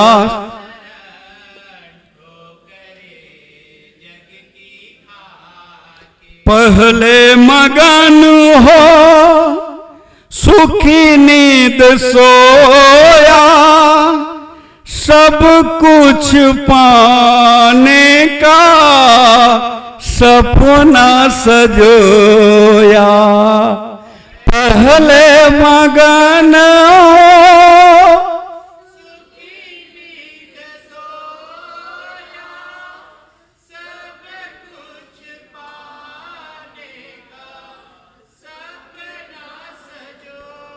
मिला तो वही जो, मिला तो वही जो आया लिखा के, आया शरण ठोकरे जग की खाके, आया शरण ठोकरे करे जग की, हटूंगा प्रभु तेरी, हटूंगा प्रभु तेरी कृपा दृष्टि पाके, आया शरण।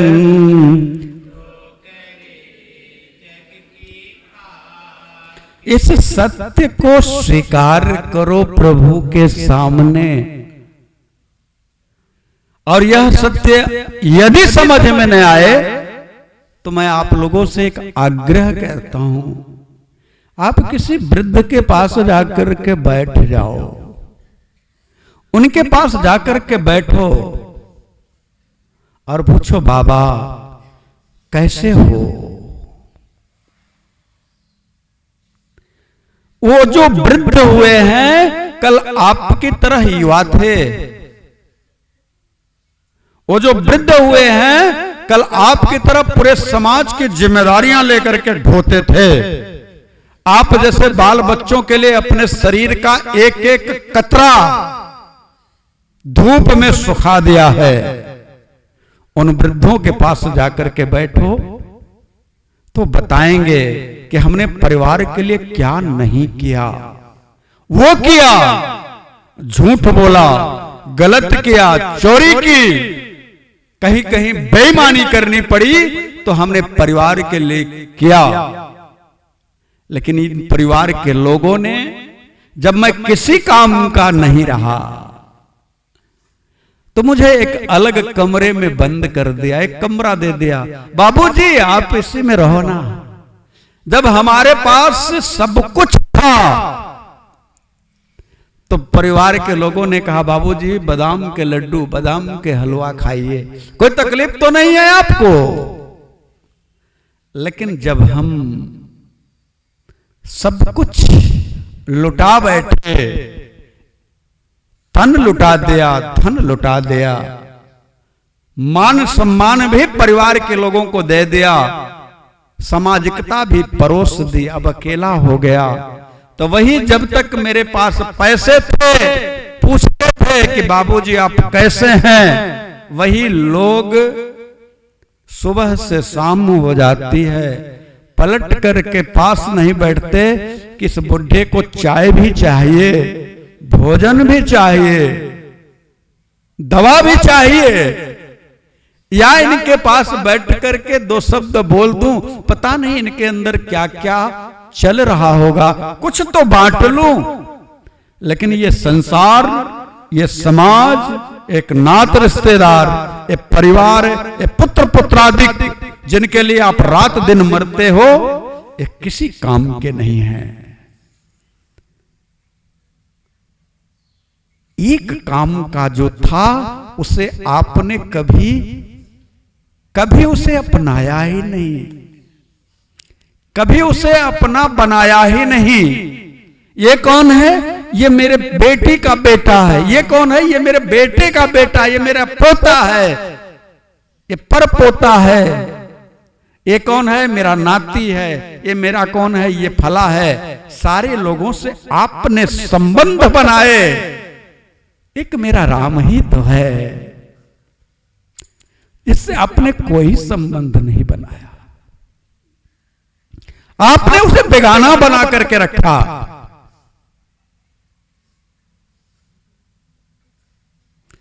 एक सच्ची घटना जो सुनी है मैंने, आप लोगों के पास भी आई होगी, कि एक बस में कंडक्टर को एक बटुआ मिला,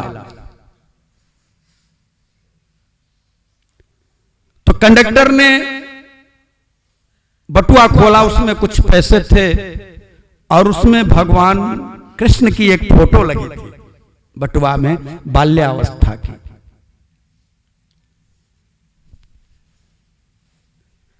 कंडक्टर ने कहा भैया बटुआ किसका है? सब लोग अपना अपना पर्स चेक करने लगे। एक वृद्ध उठे और कहा कि कंडक्टर साहब ये मेरा बटुआ है। तो उन्होंने कहा दादाजी क्या पहचान है आपके बटुए की कि आपका बटुआ है? कंडक्टर ने कहा कि क्या पहचान है? दादाजी ने कहा पहचान मैं बताता हूं, उसमें कृष्ण भगवान की फोटो है।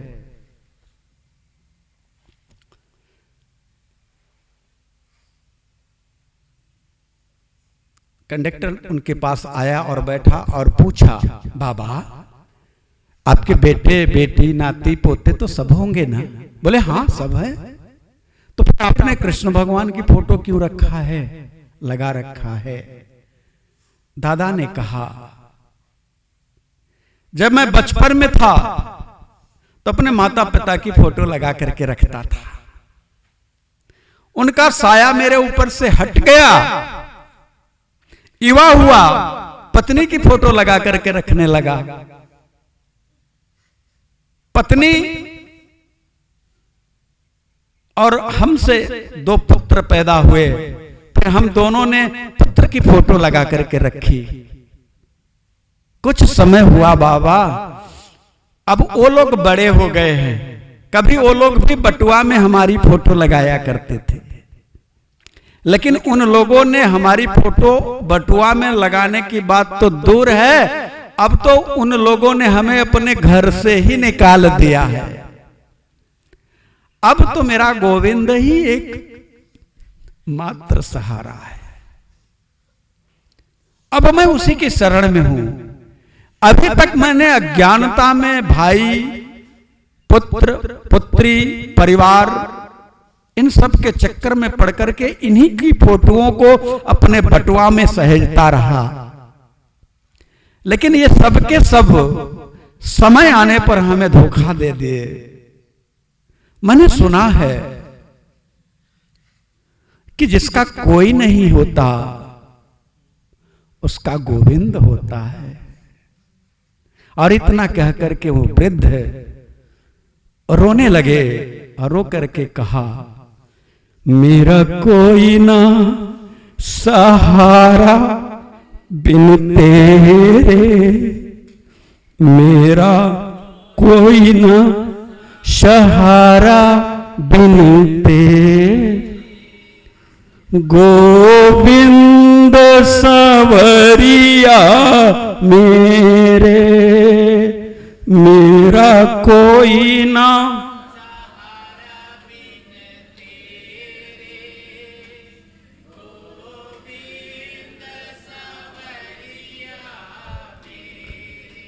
गोविंद समरिया मेरे,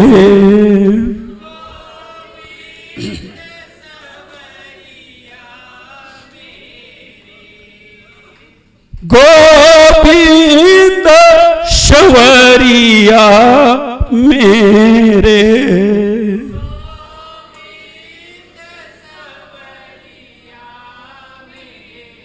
मेरा कोई ना सहारा बिन तेरे,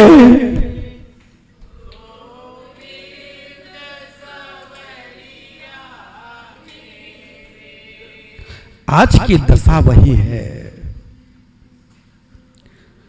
एक मेरे ठाकुर को छोड़ करके आप जिस संसार से प्रेम कर रहे हो ना,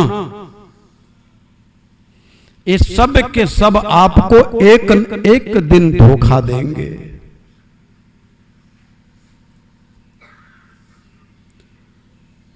सरकार ऐसे हैं कि जिसका कोई नहीं होता उसका मेरा गोविंद होता है।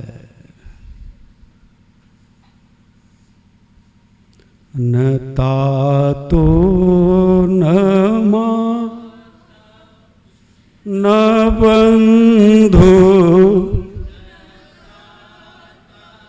न पुत्रो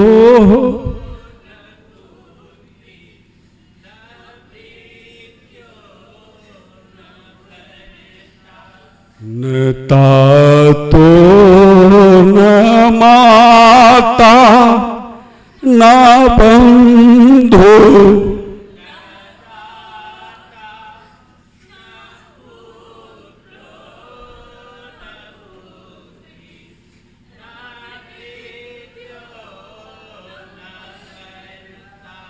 तो त्वमेकं वरण्यं त्वमेकं शरण्यं त्वमेकं वरण्यं त्वमेकं नमामि।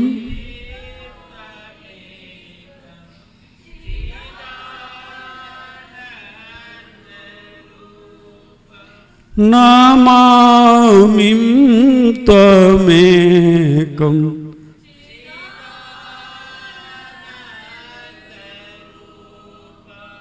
यही हमारी स्थिति है। आज सुग्रीव भगवान के सामने वैराग्य उसका जाग उठा और प्रभु को सौंप करके कहता है, नाथ अब प्रभु कृपा करव यही भांति, सब तजी भजन करो दिन राति। भगवान मुस्कुराए, जानते हैं कि हम जीवों की दशा है वो वही है। भगवान ने कहा ठीक है, लेकिन तू भजन करेगा नहीं करेगा तो समय बताएगा, लेकिन मैं कहता हूं कि तू अब जाकर के बाली को ललकार। मैं तुम्हारा मित्र हूं, तुम्हें वचन दिया है हमने कि सुन सुग्रीव मारे हों बाली कही बा। इसलिए भगवान ने अपना बल दिया और कहा कि जाकर के अब तुम बाली को ललकारो। और भगवान के द्वारा आश्रय पाकर के, बल का मतलब होता शक्ति नहीं, ताकत नहीं, बल का मतलब होता है कि आपके मन के अंतर में जो डर है उसको निकाल करके समाप्त करके प्रभु ने एक निर्भयता प्रदान करी कि अब तुम बाली से जाकर के उससे युद्ध करने के लिए ललकारो। अब यहां पे भगवान ने जब बाली से युद्ध करने के लिए सुग्रीव को भेजा तो सुग्रीव के अंदर एक शक्ति का संचार हुआ। ऐसा लगा कि हाँ अब हम बाली से युद्ध करने के लिए तैयार हैं, और फिर वह जाकर के बाली को ललकारता है। तब रघुपति सुग्रीव पठावा, तब रघु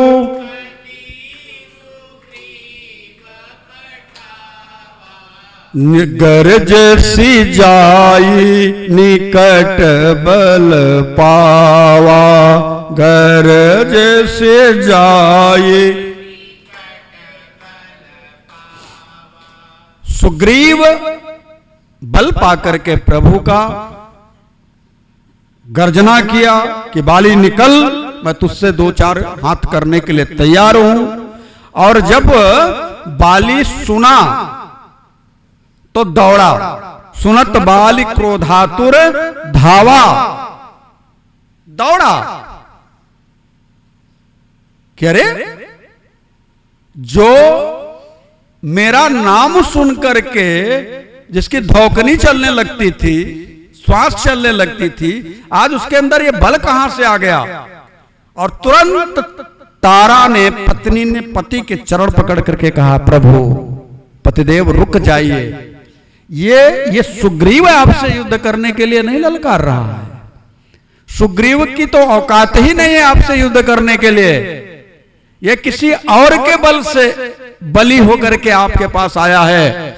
इसलिए नाथ यह उचित नहीं है, उसकी ललकार आप शांत हो जाइए, रहने दीजिए, नहीं जाइए। और नीति कह करके समझाती है और कहती है कि मेरे पतिदेव आप तो जानते हैं कि अभी हमने जो सुना है अपने गुप्तचरों से, कोई दो वीर हैं, अवध के नरेश के पुत्र हैं, और जो काल से भी लड़ने में सक्षम हैं, उनका बल पाकर के सुग्रीव आपको ललकार रहा है, इसलिए आप ना जाइए। लेकिन बाली ने अपनी पत्नी को भीरु कहा है कि तुम डरपोक हो, इसलिए तुम कहती हो मुझे इस संसार में किसी में सामर्थ्य नहीं है जो मुझे पराजित कर दे, और सुग्रीव की तो औकात ही क्या है।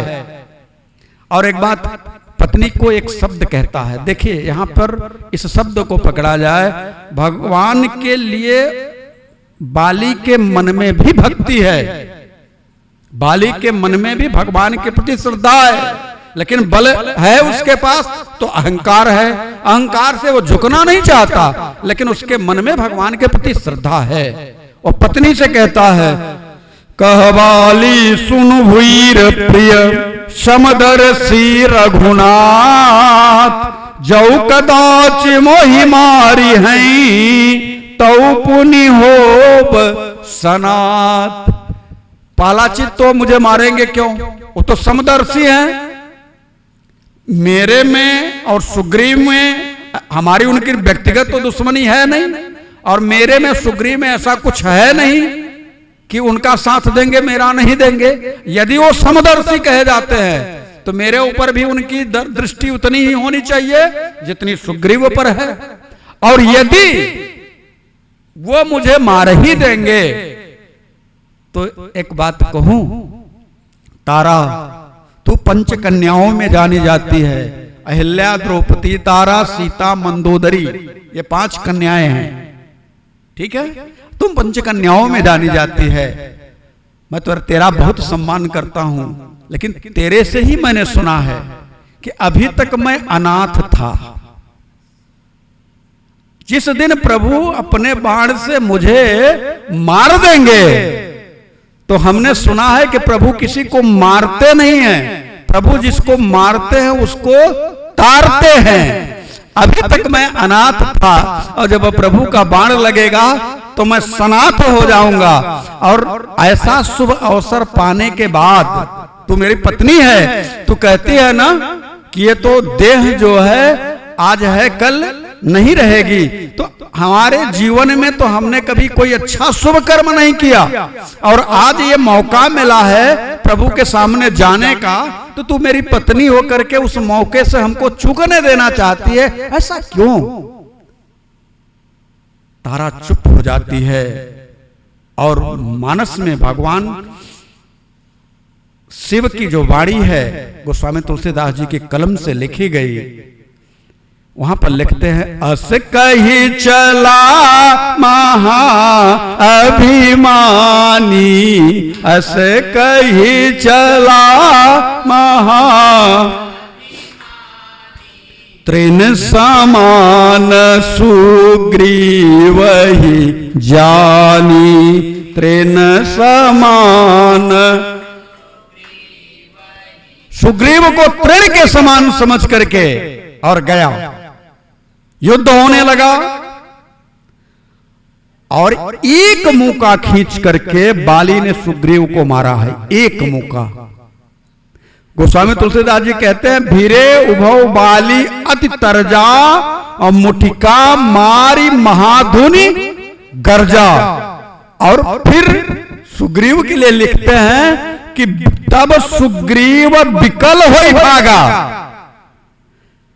और विकल होकर के भागा तो उसको जो मुष्टि का प्रहार है कैसा लगा, कहा मुष्टि प्रहार वज्र सम लगा, जैसे इंद्र का वज्र जितना घात करता है, एक मुष्टिका का प्रहार सुग्रीव को वज्र के समान लगा और भाग खड़ा हुआ।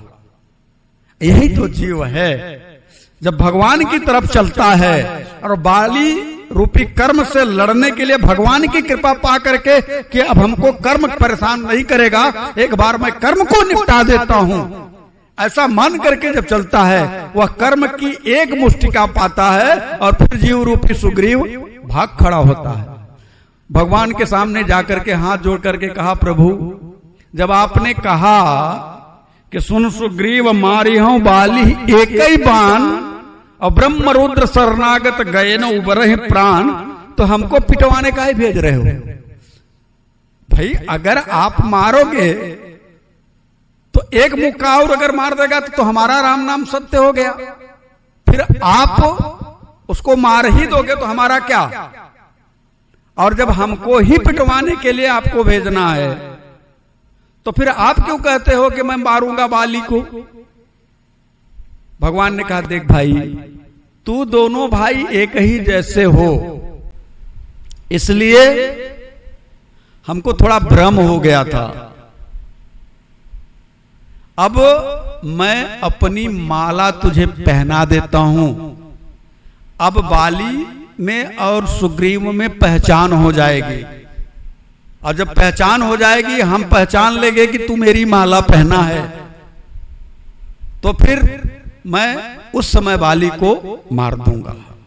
अच्छा, अब आपको बताऊं कि ये जो माला है ना, वो जब जीव को मिल जाती है, जीव को गले में पड़ जाती है, तो बाली रूपी यम के दूत भी उसका कुछ बिगाड़ नहीं पाते। माला गले में पड़ गई कंठी ना, ये राम के, ये नाम की जो माला आपके गले में पड़ी, कितने लोगों के पड़ी है पता नहीं, बहुतों के पड़ी है।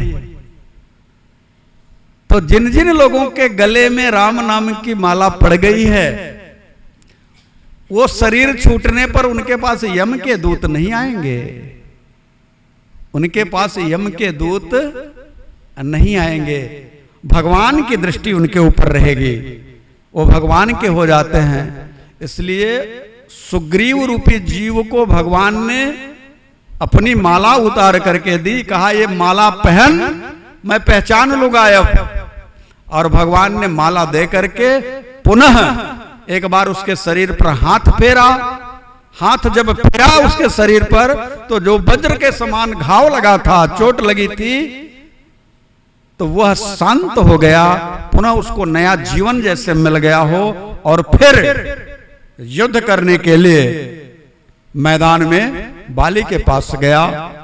अब इसका युद्ध अगले सत्र में हम लोग देखेंगे, क्योंकि युद्ध जो है ये चलेगा।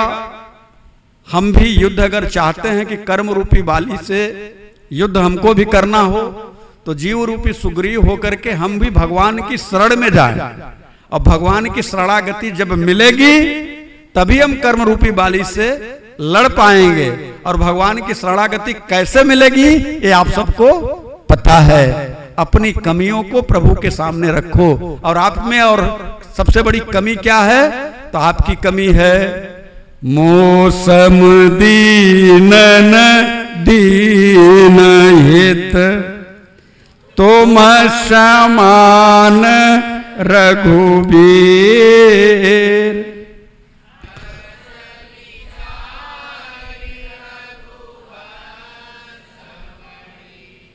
हरहु बेसम भव भीर, हरहु कामी नारी पियारी जिमी,